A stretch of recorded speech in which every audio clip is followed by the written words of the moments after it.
नमस्कार मित्रांनो, स्वागत आहे आपलं आरपी स्टडी सर्कल या आपल्या यूट्यूब चॅनलवरती.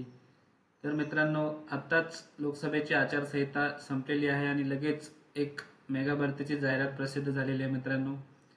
तर ती कोणती जाहिरात आहे आणि किती पदे आहेत ती सविस्तर आपण माहिती बघूयात. तर त्या अगोदर मित्रांनो, चॅनलवर तुम्ही जर नवीन असाल तर चॅनलला सबस्क्राईब करायला विसरू नका, जेणेकरून तुम्हाला असे नवनवीन अपडेट मिळून जातील. तर चला तर बघूयात सविस्तर जाहिरात काय आहे. तर मित्रांनो, जाहिरात ही आहे की IBPSने जवळपास 10,000 पदांची मेगा भरती जाहीर केलेली आहे मित्रांनो. आणि त्यामध्ये पदे कोणकोणते आहेत तर office assistant multipurpose officer scale 1, 2, 3 आणि ग्रुप बी चे ऑफिस असिस्टंट मल्टीपर्पज. तर हे पदे असणार आहेत मित्रांनो रिजनल रुरल बँक म्हणजे प्रादेशिक ग्रामीण बँकेमध्ये, जे नाबार्डच्या अधिपत्याखाली येते. तर बघूयात मित्रांनो, त्यांनी इम्पॉर्टंट डेट्स दिलेले आहेत. तर रजिस्ट्रेशन कधीपासून चालू होणार तर 7 जून ते 27 जूनपर्यंत रजिस्ट्रेशन चालू असणार आहे. तर या दरम्यान तुम्ही फॉर्म भरू शकणार. आणि ॲप्लिकेशन फी भरण्याची लास्ट डेट मित्रांनो असणार आहे 27 जून. आणि यासाठी हॉल तिकीट येणार आहे ते जुलैमध्ये हॉल तिकीट येतील. आणि याची एक्झाम असेल मित्रांनो ऑगस्टमध्ये. याची एक्झाम प्रिलिम एक्झाम असणार आहे ऑगस्टमध्ये. त्याचा रिझल्ट लागेल जवळपास ऑगस्ट सप्टेंबरमध्ये. आणि लगेच त्यानंतर मेन एक्झाम असणार आहे. तर मेन एक्झाम असणार आहे मित्रांनो म्हणजे सप्टेंबर ऑक्टोबरच्या दरम्यान होऊ शकते. आणि त्याचा रिझल्ट सुद्धा लगेच ऑक्टोबरच्या एंडिंगला तुमचा रिझल्ट लागून जाईल. तर अशा प्रकारे मित्रांनो तुम्ही बघू शकता इथे इम्पॉर्टन्स डेट दिलेले आहेत. आणि इथे त्यांनी सर्व सविस्तर पूर्ण इंडेक्स दिलेले आहे, तर आपण बघू शकता. चला तर बघूयात मग एलिजिबिलिटी क्रायटेरिया काय आहे. तर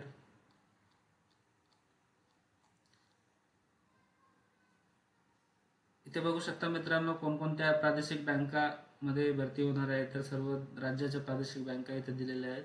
तर महाराष्ट्राच्या इथली एक बँक आहे मित्रांनो, ती म्हणजे विदर्भ कोकण ग्रामीण बँक, जिचं मुख्यालय हे नागपूर येथे आहे. ही एक या बँकेमध्ये पदभरती होणार आहे.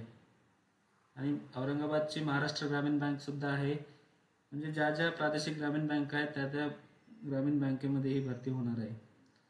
तर तुम्ही बघू शकता इथे एज लिमिट बघू शकता मित्रांनो. ग्रुप बी साठी office assistant multipurpose age limit आहे 18 ते 28 वर्ष. आणि त्यामध्ये ग्रुप ए ऑफिसरच्या याच्यामध्ये आहे फॉर ऑफिसर स्केल 1 असिस्टंट मॅनेजरसाठी आहे 18 ते 30 वर्ष. आणि फॉर ऑफिसर स्केल 2 साठी आहे मॅनेजर 21 ते 32 वर्ष. आणि ऑफिसर स्केल 3 साठी आहे सिनियर मॅनेजर 21 ते 40 वर्ष.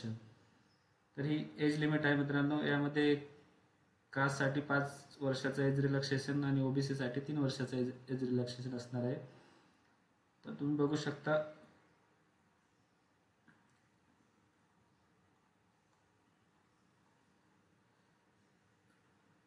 तर यासाठी एज्युकेशनल क्वालिफिकेशन काय लागणार आहे तर ते बघूयात. तर ऑफिस असिस्टंट मल्टीपर्पज साठी लागणार आहे बॅचलर डिग्री, म्हणजे कोणतीही बॅचलर डिग्री यासाठी गरजेचे आहे. आणि डिझायरेबल म्हणजे कम्प्युटरचं नॉलेज असणं हे गरजेचं आहे. आणि ऑफिसर स्केल 1 असिस्टंट मॅनेजरसाठी ही कोणतीही डिग्री चालेल. त्यामध्ये म्हणजे प्राधान्य देण्यात येईल ते म्हणजे agriculture, horticulture, forestry, animal veterinary science यांना प्राधान्य देण्यात येणार आहे. डिझायरेबल आहे म्हणजे मित्रांनो सर्वांना कम्प्युटर नॉलेज असणं गरजेचं आहे. ऑफिसर स्केल 2 साठी जनरल बँकिंग ऑफिसर मॅनेजरसाठी असणार आहे कोणतीही डिग्री. आणि त्यामध्ये डिग्रीमध्ये कमीत कमी 50% मार्क असणं आवश्यक आहेत.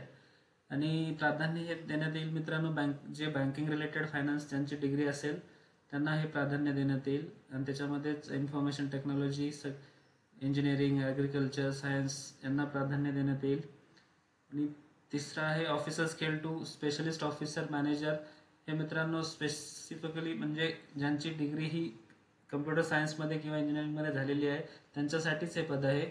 आणि यामध्ये मिनिमम 50% मार्काची गरज आहे.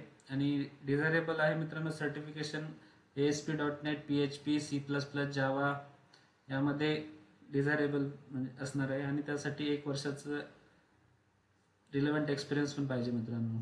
तर हे बघू शकता तुम्ही क्रायटेरिया. आणि ऑफिसर स्केल 3 सिनियर मॅनेजरसाठी आहे. कोणतीही डिग्री चालेल मित्रांनो, 50% असले पाहिजे आणि त्यासाठी एक्सपिरियन्स असला पाहिजे जवळपास 5 वर्ष आणि तो बँकिंग किंवा फायनान्शियल रिलेटेड असला पाहिजे.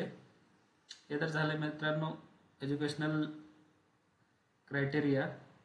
तर तुम्ही बघू शकता इथे फी आहे ऑफिसर स्केल 1 to 3 साठी. कास्टसाठी आहे 175 आणि ओपनसाठी आहे 850. आणि सेम तसंच ऑफिस असिस्टंट मल्टीपर्पजसाठी सुद्धा कास्टसाठी आहे 175 आणि ओपनसाठी आहे 850. आणि इथे बघू शकता मित्रांनो एक्झाम कशी असेल, एक्झामचं स्ट्रक्चर काय असेल. तर प्रिलिम एक्झामसाठी ऑफिस असिस्टंट मल्टीपर्पजमध्ये आहे रिझनिंग 40 क्वेश्चन असणार आहेत, numerical ability 40 question, total 80 question असणार आणि 80 मार्क असणार आणि त्यासाठी टाईम आहे 45 मिनिट. तर ऑफिसर स्केल 1 साठी आहे reasoning 40 question 40 mark, quantity aptitude 40 question 40 mark, हे सुद्धा 80 मार्क 80 क्वेश्चन आणि टाईम आहे 45 मिनिट्स. तर अशा प्रकारे मित्रांनो तुम्ही इथे दुसऱ्या एक्झामचे सुद्धा तुम्ही एक्झाम पॅटर्न बघू शकता. ही PDF मी तुम्हाला डिस्क्रिप्शनमध्ये देणार आहे. तिथून तुम्ही सविस्तर जाहिरात वाचून तुम्ही फॉर्म भरू शकता मित्रांनो. तर मित्रांनो अत्यंत चांगली संधी आहे. भरपूर जागा आहेत, जवळपास 10,000 जागा आहेत. तर या संधीचा तुम्ही नक्कीच फायदा घ्यायला हवा. धन्यवाद मित्रांनो.